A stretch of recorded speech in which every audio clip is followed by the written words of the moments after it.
Hi everyone, Karen Curry Parker here with your weekly Human Design Evolution Report. I'm doing things a little bit differently this week because I'm struggling a little bit with one of my eyes. I have some issues with my vision in one eye, so this week looking at screens and looking at computers is a little bit challenging. So I'm still going to do your video for you, but you're going to get it in a little bit of a different format. So we say that change is the only constant, and certainly this year has shown us that that is true. And certainly I would say this week will bring with it, as always, the opportunity for change. Knowing how to work with change is the skill set that's going to get you through the year. I've been talking a lot over the past months about power and the importance of having a strong personal narrative, a true story, a bigger story about who you are that has the power to call you forward, especially when things get rough. If your story that you're telling about who you are, what you want, what you're creating, if it's not big enough, it's going to make it challenging for you to get out of bed on some days. It's okay, by the way, some days to have those days. It's just not okay to get stuck in those places because you've got a world to change and you've got a life to fully express. This adventure you're in needs you to show up for it in every way possible. We're in the third creative quarter of the year, which means it's now time to get to work doing what's necessary to clear the path to influence the direction of our transformation.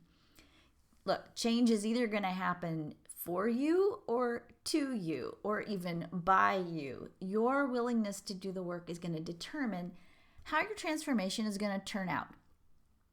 So on Tuesday, the sun moves into the gate 4, which I like to call the gate of possibility, and the earth grounds us in the gate 49, the gate of the catalyst.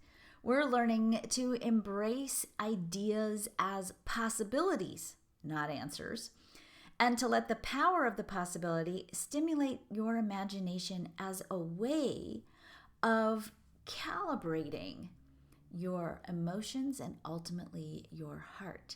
These gates teach us the power of learning to wait and see which possibility actually manifests in the physical world and to experiment with options in response. The gate 4 also teaches us to not be doubtful if the idea isn't manifesting immediately, and to not, and this is so important, not turn your doubt inward against yourself if you can't figure out, or you think you can't figure out, how to immediately make your idea a reality.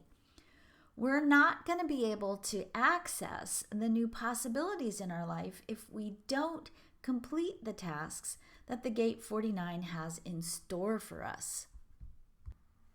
We are mastering the ability to hold to a principle that supports our value, that also supports not only our own value, but the value of others and what we individually and collectively truly value. We have the ability to inspire others to make expansive changes that embrace higher principles with this energy and a possibility of a deeper alignment with peace and sustainability, but only when we're willing to take the high road. In other words, if you're going to create deliberately, it means you have to have your values in place and you have to be clear about what those values are.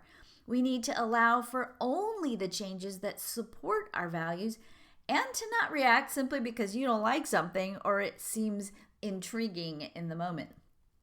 We also need to know when it's time to move on and to let go, particularly of what's not working, and when to hold on and wait for the aligned change. This is the challenge the Gate 42 brings us. So we have to finish up with Mars in the Gate 42. We have to finish up those things that are not serving us anymore or that we need to get off our plate in order to create more room. We're going to be paying extra close attention, particularly in our relationships with Mars visiting the 42, of what needs to be finished up or ended. This doesn't mean you have to bring your relationship to the end, but it means you've got to clear out the clutter of chaos and get rid of the things that don't hold true to your values. You might find that you might have to have some difficult conversations this week about ending the old ways or the old patterns in your relationships These conversations, but ultimately create greater room for intimacy and the possibility of actually more sustainable commitments and engagement. Mercury in the gate 7, the gate of collaboration, continues to encourage us to find ways to support and work together instead of quitting and throwing in the towel. Forgiveness and defining our relationships with a new narrative helps the collaborative process. You need to be exploring this week, where are you aligned with the people in your life versus where are you different? This exploration, I think, is the most important exploration we can be going on together and individually this week. Venus is inviting us to slow down and see the big picture before we react to the tiny issues that are bothering us. And again, having a new narrative about relationships helps us build towards something more compassionate and expansive, and gives us the vision and the endurance to be able to hold on for the long haul, which is really the mantra for this year. How do you hold on for the long haul in every area of your life?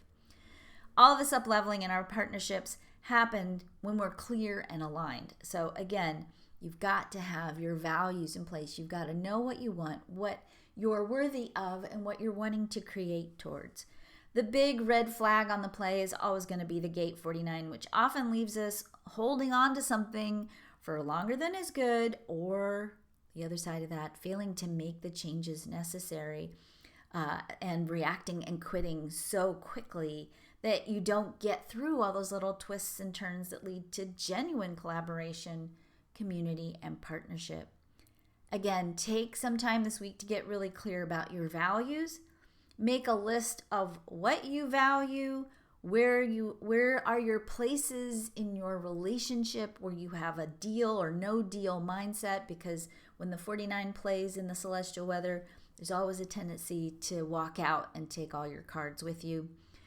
Ask yourself this week, what do you need to change or complete in order to make room for deeper intimacy, community, and connection?